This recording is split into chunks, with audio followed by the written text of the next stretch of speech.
వెళ్ళేద్దాం. మంచిదండి. ఉంటావమ్మా.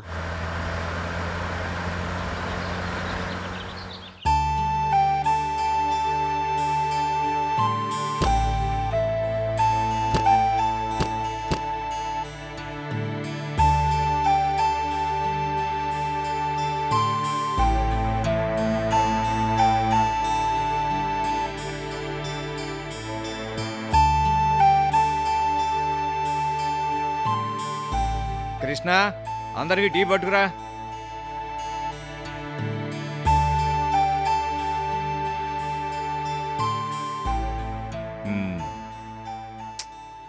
చాలా ఆశ్చర్యంగా ఉందా? మొన్నటిదాకా ఆ సీతాపురం పేరు కూడా ఎవరికి తెలియదు. అలాంటిది ఎంత బాగా అభివృద్ధి చేశారే. ఎంపీటీసీల ముందుంటే ఇన్ని రకాల పనులు చేయొచ్చని నేను అనుకోలేదు. ఏదో మన కృష్ణమూర్తి చెల్లి పిలిచింది, పోకపోతే బాగుండదు అనుకుని పోయాం. తీరా అక్కడికి వెళ్ళి చూస్తే సిగ్గేసింది అనుకో. మనం ఎంపీటీసీలమే, వాళ్ళు ఎంపీటీసీలే. వాళ్ళ మండలంతో పోలిస్తే మన మండలం సోదర కూడా లేదు. ఇక లాభం లేదా, మనం కూడా నడుము బిగించాల్సిందే. ఈ 4 నెలల్లో మనం ఏంటో నిరూపించుకోవాలి. ప్రెసిడెంట్ గారు, ఏం చేద్దాం చెప్పండి. రేపు మనం జరపబోయే సమావేశానికి ప్రభావతిని రమ్మని కబురు చేద్దాం. ఆమె ద్వారా అసలు మనం ఏం చేస్తే బాగుంటుందో తెలుసుకుందాం. ఏమంటావు గౌరయ్య? ఎంత బతికి ఒక ఆడకూతురు సలహా తీసుకోవాలంటేనే ఆలోచిస్తున్నా. ఉరుక, ఆడేంటి మగంటి, ఆ అమ్మాయి ఎంత అనుభవం సంపాదించింది. సరే కానివ్వండి.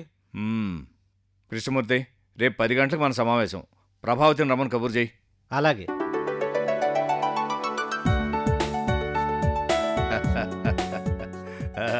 సమావేశం 10 గంటల కంటే సరిగ్గా 10 గంటలకే సమావేశం మొదలవడం ఇదే మొదటిసారమ్మా. అదే మీ తొలి విజయం. నిజం. మీరు ప్రతి నెల అనుకున్న టైంకి అనుకున్న విధంగా సమావేశమయ్యి ఎజెండాలోని విషయాలను చర్చించి నిర్ణయాలు తీసుకుంటే మండలంలో చాలా పనులు అద్భుతంగా జరుగుతాయి. ప్రతి నెలా సమావేశమా? 3 నెలలకు ఒకసారి జరిపితే సరిపోతుందిగా. 3 నెలలకోసారి కలిస్తే ఏం చర్చిస్తాం? ఈ సమావేశంలో తీసుకున్న నిర్ణయాలు అమలు జరిగాయో లేదో 3 నెలల తర్వాత చర్చిస్తామా? అప్పుడు మళ్ళీ కొత్త సమస్యలు, కొత్త ఎజెండా. అవును, మనం గత సమావేశంలో చేసిన నిర్ణయాలు అమలు జరిగాయో లేదో పరిశీలించి, ఒకవేళ అమలు జరగనట్టయితే ఎవరి వల్ల అమలు జరగలేదో వాళ్ల మీద చర్య తీసుకోవడానికి కనీసం నెలకు ఒకసారైనా సమావేశం అవడం మంచిది. అసలు ఇంకో పని చేస్తే ఒక్కో నెల సమావేశంలో ఒక్కో విషయం మీద చర్చిస్తే ఎలా ఉంటుంది? అది ఇంకా బాగుంటుంది. మా మండలంలో మేము అదే చేస్తున్నాం. నాకు అర్థం కాలేదమ్మా, కొంచెం వివరంగా చెప్పు. ఏం లేదు బాబాయ్, ఏప్రిల్ నెలలో సమావేశం అనుకోండి, మంచినీళ్ల సమస్య గురించి చర్చించుకోండి. వర్షాకాలంలో అయితే రైతాంగ సమస్య గురించి చర్చించుకోండి. జూన్ ప్రాంతాల్లో పాఠశాలల అవసరాల గురించి చర్చించండి. అలా ప్రతి నెల ఒక్కో అంశానికి ప్రాధాన్యతనిస్తూ మిగిలిన అంశాలు కూడా చర్చించి నిర్ణయాలు తీసుకుంటే సరిపోతుంది. అప్పుడు ఎంపీటీసీలందరికీ రాబోయే సమావేశంలో ఏ అంశం గురించి చర్చించబోతున్నామో ముందుగానే తెలుస్తుంది. కాబట్టి తమ పరిధిలో ఆ సమస్యకు సంబంధించిన వివరాలన్నీ ముందుగానే సేకరించుకోవచ్చు. చాలా బాగుంది. వచ్చే సమావేశం నుంచి అజెండాలోని అన్ని అంశాలతో పాటు సీజనల్ వారి అంశాలను కూడా చర్చిద్దాం. అమ్మా ప్రభావతి, అసలు సమస్య ఇంకొకటి ఉందమ్మా. ఏంటది? ఎంపీటీసీలకి ప్రభుత్వం అసలు అధికారం లేకుండా చేసిందమ్మా. దేని మీద పట్టు లేకుండా పోతుంది. అధికారాలు కావాల్సిన మాట వాస్తవమే, దాన్ని కాదంటం లేదు. కానీ మనకున్న బాధ్యతల్ని సక్రమంగా నిర్వహించాలిగా. విద్య, వైద్యం, ఇతర నిత్యావసర వస్తువులు, రకరకాల సబ్సిడీలు, వీటన్నిటికీ కలిపి ప్రభుత్వం నెలకి ఒక్కో మండలానికి 2 కోట్లు ఖర్చు చేస్తోంది. ఏంటి, ఒక్కో మండలానికి అంత ఖర్చు చేస్తుందా? అవును. ప్రభుత్వం పెడుతున్న ఖర్చంతా సరిగ్గా వినియోగిస్తున్నారా లేదా అని ఎవరు చూడాలి? ప్రభుత్వ పథకాలన్నీ సక్రమంగా ప్రజలకు చేరుతున్నాయా లేదా అని ఎవరు చూడాలి? మనమే. ఆ బాధ్యత మనదే.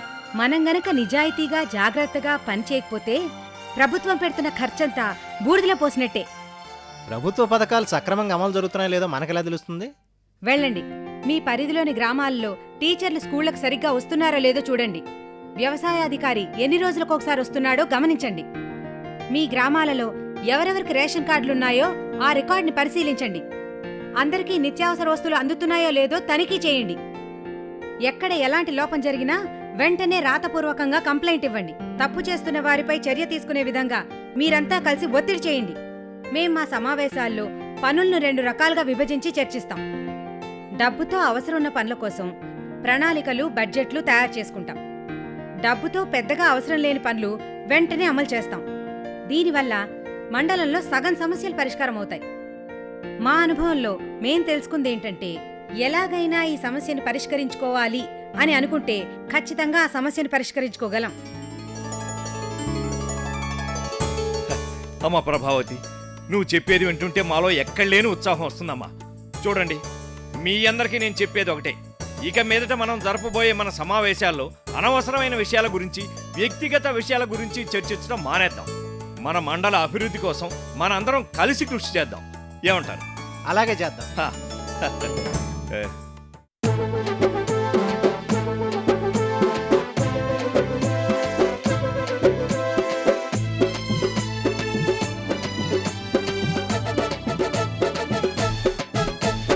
ఎంపీటీసీలారా సిద్ధం కండి, ఎంపీటీసీలారా సిద్ధం కండి, మీ లక్ష్యం నెరవేరేలా కృషి చేయండి.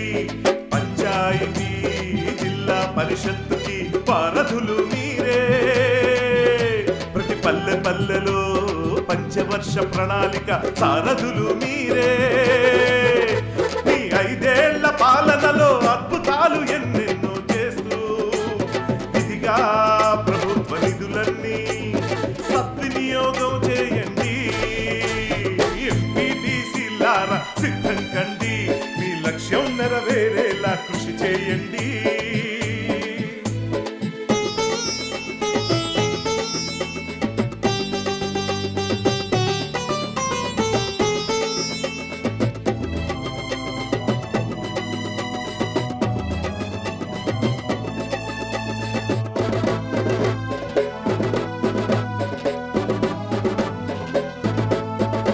ఏ త్యాగాలను చేయక్కర్లేదు, మీ ప్రాణాలను ఇయ్యక్కర్లేదు. ఏ త్యాగాలను చేయక్కర్లేదు, మీ ప్రాణాలను ఇయ్యక్కర్లేదు. మీ మండల నిధులతో అన్నదాత పల్లె మాత, మీ మండల నిధులతో అన్నదాత పల్లె మాత అభివృద్ధికి పాటు పడితే చాలు. మీలో ఒక నాయకుడే అనునిత్యం చెమటోడ్చి, మీలో ఒక నాయకుడే అనునిత్యం చెమటోడ్చి దేశానికి మొట్టమొదటి ప్రధానిగా ఎదిగాడు. మీరే మహానాయకులై, నిస్వార్థపు శ్రామికులై, మీరే మహానాయకులై, నిస్వార్థపు శ్రామికులై, ఈ మండల ప్రగతి పదపు మార్గదర్శి కావాలి. బాధ్యత గల నాయకులై అందరి మన్నన పొందండి. ఎంపీటీసీలారా సిద్ధం కండి, మీ లక్ష్యం నెరవేరేలా కృషి చేయండి. ఎంపీటీసీలారా సిద్ధం కండి, మీ లక్ష్యం నెరవేరేలా కృషి చేయండి. బాగుందయ్యా. ఇవి కాపీలు చేయించి మండలం మొత్తం పంచండి. అలాగే సార్. ఆ, సార్, ఏంటి? రికార్డు చూస్తారా? ఇది ఉపాధి హామీ పథకం గురించి మొత్తం కంగ్రాచులేషన్స్ 17 బాబాయ్ గారు. ఆ, ఎందుకమ్మా? ఎందుకేమిటండి, టీవీ చూడలేదా? ఏమైందమ్మా? మీ మండలం ఉత్తమ మండలంగా ఎంపికైంది. ఇప్పుడే వార్తల్లో చెప్పారు. ఆ, నువ్వు చెప్పేది నిజమమ్మా? నిజం బాబాయ్ గారు. ప్రెసిడెంట్ గారు, మన మండలం ఉత్తమ మండలం ఎందుకైందండి? నేను ఈ విషయం చెప్పి చాలా సేపు అయింది, కానీ ముందు స్వీట్స్ తీసుకోండి. తీసుకోండి. అన్నయ్య, ఎంత నా సలహాల వల్ల మీరు అవార్డు కొట్టేసినా చెల్లెలికి అన్నదండ వేయడం బాగోదు. వద్దు. అంత ఫీల్ అవ్వకు, దండ నీకు కాదు, మా ప్రెసిడెంట్ గారికి. ఆ, ఇదిగో, ఈ దండ నాకెందుకే? కృష్ణమూర్తి, ఈ దండ నాకు కాదయ్యా. ఈ ఘనత నా ఒక్కడిదే కాదు, అద్భుతంగా పనిచేసిన మన ఎంపీటీసీలు అందరిదీను. కాబట్టి ఈ దండ అందరికీ వేయాలి. ఆ, ప్రెసిడెంట్ గారు, వేసిన దండ తీయకూడదు. కావాలంటే మేము కూడా దండ వస్తాం. రండి రండి రండి రండి. ఇదిగో రిపోర్టర్ చూస్తూ నిలబడతా ఉంటాయి, వచ్చి ఫోటోది, రేపు పొద్దున పేపర్లో రావాలి.